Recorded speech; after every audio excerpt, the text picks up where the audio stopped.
5 जुगाड़ू बहू का सब्जियों का घर, फ्रिज और कूलर। आज तो मजदूरी में पैसे कटकर मिले हैं। हाँ भैया, आपने सही कहा। चलो अब घर चलते हैं। तीनों भाई घर लौट आते हैं। भैया आ गए आप? ये लो पानी पी लो। घर में कोई दिखाई नहीं दे रहा, कहाँ गए हैं सब लोग? मेरी पत्नी और आप सभी की पत्नियां नदी किनारे गए हैं पानी लाने के लिए। अच्छा हुआ तुम तीनों आ गए। घर में राशन नहीं है, उनके आने से पहले घर में राशन डलवा दो। माँ, आज तो बहुत पैसे कम मिले हैं। इतने से पैसे में राशन कहाँ से आएगा? कैसी जिंदगी की कश्मकश है। जिंदगी सुधारने का नाम ही नहीं ले रही। ऊपर से इन बेचारों को कितनी परेशानियां उठानी पड़ती हैं, लेकिन फिर भी हिम्मत नहीं हारती। कोई न कोई जुगाड़ लगाकर हर काम को कर ही लेती हैं। सुजाता के इतना कहने के बाद कुछ ही देर में पांचों बहू नदी किनारे से पानी भरकर घर पर ले आती हैं। लगता है मेरी बहुएं आ गईं। रेखा और आरती के हाथों में सब्जी की टोकरी थी जिसमें कुछ सब्जियां होती हैं। तुम लोग तो पानी लेने गए थे ना, फिर ये सब्जियां कहाँ से आ गईं? माँ जी, हम गए तो पानी ही भरने थे, लेकिन ये वो सब्जी है जो हमारे खेत से उगी है। ज्यादा गर्मी की वजह से ये रात भर में ही सड़ गई। जिन जिन की सब्जियां इस तरह खराब हुई थी, उन्होंने हमें सब्जी वापस लौटा दी। हाँ माँ जी, दीदी ने सही कहा। मुझे तो समझ नहीं आता, पता नहीं इन गांव वालों को हुआ क्या है। अरे जब हमने कल बेच दी थी सब्जी, तो फिर आज लौटाने की क्या जरूरत थी? और तो और पता है माँ जी, गाँव के सभी लोग हमसे पैसे भी वापस मांग रहे थे। वो तो मैंने उन्हें सुना दिया, बचा हुआ माल वापस नहीं होता, वरना तो आज हमें बहुत बड़ा नुकसान हो जाता। देखो ना इतनी सारी सब्जियां, ये सारी सब्जियां खराब कैसे हो सकती हैं? क्या ही कर सकते हैं बहू, घर में ही इतनी गर्मी है कि इस गर्मी में हर एक चीज खराब हो रही है। अब हमारे पास कोई फ्रिज तो है नहीं जिसमें हम सब्जियों को संभाल कर रख सके। हाँ माँ जी, आपने बिल्कुल सही कहा, हम लोग कर भी क्या सकते हैं। पांचों बहू घर के अंदर आने के बाद घर के काम करने लगती हैं। शाम का समय होता है, कोई चूल्हे पर खाना बना रहा होता है तो कोई घर की साफ सफाई में लगा होता है। मैं पूजा कर देती हूँ। ये करेले हैं, मैं छत पर सुखा कर आती हूँ। मंजू इतना कहकर अपने घर की छत पर जाती है, जहाँ पर करेले थाली में लगाकर सूखने के लिए रखती है। तभी अचानक से उसके वजन की वजह से कच्ची छत टूट जाती है और वो छत से घर के अंदर जाकर गिरती है। हाय रब्बा, हाय मेरी कमर तो टूट गई है। भगवान, ये क्या हो गया? बहुत दर्द हो रहा है मुझे मेरी कमर में। उसके गिरने की आवाज से चारों बहू उसके पास आती हैं। अरे अरे, ये क्या हो गया? तुम तो छत से नीचे लुढ़कते हुए गिर गई। ऐसा भी क्या हो गया था? तभी कहते हैं खाना कम खाना चाहिए, नहीं तो वजन ज्यादा होने की वजह से ऐसी दुर्घटना की संभावना बनी रहती है। खुशी की बात सुनकर सब लोग उसका मजाक उड़ाने लगते हैं। हम लोगों का वही हाल है, गरीबी में आटा गीला, कोई काम ठीक से हो ही नहीं सकता। अब देखो ना, छत टूट गई हमारी। परेशान क्यों हो रही हो? छत का जुगाड़ तो हम कर ही लेंगे। वैसे भी पूरे गांव में हम लोग फेमस जो है जुगाड़ू बहुओं के नाम से। हाँ हाँ, तुमने बिल्कुल सही कहा। अगले दिन जब सवेरा होता है, पांचों बहू समय पर उठकर घर के सारे काम कर लेती हैं और कड़ी धूप निकलने से पहले अपने खेतों में जाकर सब्जियां तोड़ना शुरू कर देते हैं। हे भगवान, देखो ये सब क्या हो रहा है। हमारी सारी फसल, हमारी सारी सब्जियां खराब होने लगी हैं। ये टमाटर, गाजर, मूली, तोरी, आलू सब खराब हो रहे हैं। ये सब तो गर्मी की वजह से ही हो रहा है। धूप भी तो बहुत तेज निकलती है। थोड़ी सी बारिश हो जाती तो अच्छा रहता, लेकिन बारिश होने का नाम ही नहीं ले रही। अपनी सब्जियों की ये हालत देखकर पांचों बहुएं वहीं खड़ी की खड़ी रह जाती हैं। हमारे पतियों को दिहाड़ी नहीं मिली, ऊपर से कार्तिक रकुल दोनों को कहीं नौकरी भी नहीं मिल रही। जो भी खेत में बची कुची सब्जियां हैं उन्हें निकाल लो, उन्हें बेचकर शाम के खाने के लायक पैसे तो कमा ही लेंगे।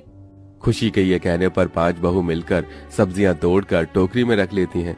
तो वहीं अंजलि हाथ में चाकू लेकर जो थोड़ी बहुत सब्जी बची होती है और हल्की फुल्की सड़ी होती है, उन्हें काट कर साफ साफ कर सब्जी अपने टोकरी में भर लेती है।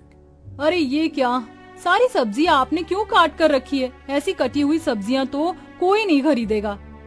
किसी को खरीदनी है तो खरीदे, नहीं खरीदनी तो ना खरीदे। वैसे मैंने ये सब्जियां घर के लिए काट रखी है, इस जुगाड़ से ये सब्जी खराब नहीं होंगी। बड़ा अच्छा दिमाग चलाया। चलो अब घर चलते हैं। घर आने के बाद पांचों बहुएं गर्मी में काम में लग जाती हैं। आरती और रेखा दोनों खाना बनाने में लग जाते हैं। अंजलि, मंजू घर की साफ सफाई करके चटाई बिछा देती हैं, तो वहीं खुशी अपने आंगन में थोड़ा सा पानी का छिड़काव करने लगती है। बाहू, तुम ये क्या कर रही हो आंगन में? पानी क्यों डाल रही हो? इससे मन की थोड़ी देर के लिए जमीन ठंडी हो जाएगी, बस इसीलिए कर रही हूँ। ये सुनकर सुजाता वहीं खड़ी हो जाती है। तो दूसरी तरफ अंजलि आरती दोनों कटी हुई सब्जियों से बना हुआ खाना लाकर सभी को परोस देती हैं। जल्दी से खाना खा लीजिए, उसके बाद हम सभी को बाजार भी जाना है। क्या जुगाड़ है बहू, तुमने तो खराब सब्जियों को भी खराब जाने नहीं दिया। यही तो कमाल है जुगाड़ बहुओं के बहू होने का। अब सभी लोग बना हुआ खाना खाकर अपने अपने काम पर निकल जाते हैं और पांचों बहू सब्जी लेकर बाजार में जाती हैं। सब्जी ले लो, सब्जी, हरी हरी सब्जी ले लो, सब्जी ले लो, सब्जी, आलू, मूली, टिंडे, गाजर, पालक, गोभी, हर तरह की सब्जी, जो सब्जी चाहिए हमारी दुकान पर लेने आइए। मंजू के इस तरह से चिल्लाने पर भी कोई वहाँ उनकी सब्जी खरीदने नहीं आता। आज तो बोनी बट्टा भी नहीं हुआ। देखते ही देखते सुबह से शाम हो जाती है, लेकिन उनकी थोड़ी भी सब्जी बिक नहीं पाती, जिसकी वजह से उनके चेहरे उतरे हुए होते हैं। चलो अब घर चलते हैं, यहाँ बैठे रहने से हमारा टाइम ही खराब होगा। मुरझाए चेहरे को लेकर पांचों बहू वापस सारी सब्जियां टोकरी में भरने लगती हैं। तभी उनके पास एक बूढ़ी औरत आती है। अरे इतनी जल्दी जा रही हो, जरा सब्जी तो देती हुई जाओ। ले लीजिए माँ जी, जितनी सब्जी आपको लेनी है ले लीजिए। वैसे भी दोपहर से लेकर इतना समय हो गया है, किसी ने हमारी सब्जी खरीदी नहीं। हम इतनी सब्जियों का क्या करेंगे? आपको जो भी चाहिए फ्री में ले जाओ। अंजलि के ये कहने पर बूढ़ी औरत अपने लिए उन सभी सब्जियों के अंदर से सब्जियां छांटकर लेने लगती है। उसी वक्त बूढ़ी औरत सभी टोकरी और सब्जियों के ऊपर अपना हाथ फेर देती है। आज का दिन तुम्हारा बहुत कठिन भरा गया है, लेकिन तुम पांचों बहुत अच्छी हो। कल से तुम्हारी परेशानियां खत्म हो जाएंगी। इतना कहकर बूढ़ी औरत वहाँ से चली जाती है। पांचों बहू बची हुई सब्जियां लेकर घर आ जाती हैं। मंजू तुम एक काम करो, जो सब्जियां गलने लगी हैं उन्हें काट कर मुझे दे दो, मैं इतने चूल्हा जला लेती हूँ खाना बनाने के लिए।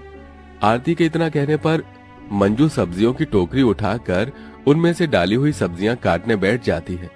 कुछ ही देर में आरती चूल्हा जलाकर उसी के पास आकर बैठ जाती है। वो सभी सोच में पड़े होते हैं। क्या हुआ है?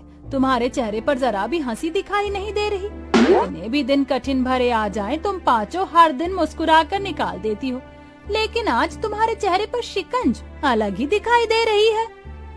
क्या बताएं माँ जी, इतनी मेहनत के बाद भी हमारी मेहनत से हमें सफलता नहीं मिल रही है। एक एक रुपए के लिए हम लोग तरसते हैं। आज भी सारी सब्जियां वापस बचकर आ गई, ऊपर से ये गर्मी जरा भी बर्दाश्त नहीं होती। काश कि हम इतने गरीब ना होते, या फिर काश के हमारा घर पक्का होता, हमारे घर में एक फ्रिज और कूलर होता, तो शायद हमें इतनी परेशानी ना उठानी पड़ती। रात को गर्मी ना लगे, इसलिए सोने को गीला करके उसे ओढ़कर सोना पड़ता है। अंजलि इतना कहते ही सब्जियों के अंदर से एक रोशनी निकलती है और वो रोशनी घर के चारों तरफ फैल जाती है। देखते ही देखते पूरा घर सब्जियों से पक्का घर बन जाता है और टोकरियों की सारी सब्जी फ्रिज और कूलर बन जाती है। हे भगवान जी, ये सब क्या हो रहा है? ये सब कैसे हुआ? देखो तो, हमारा घर बिल्कुल सब्जियों से मिलकर पक्का घर बन गया है।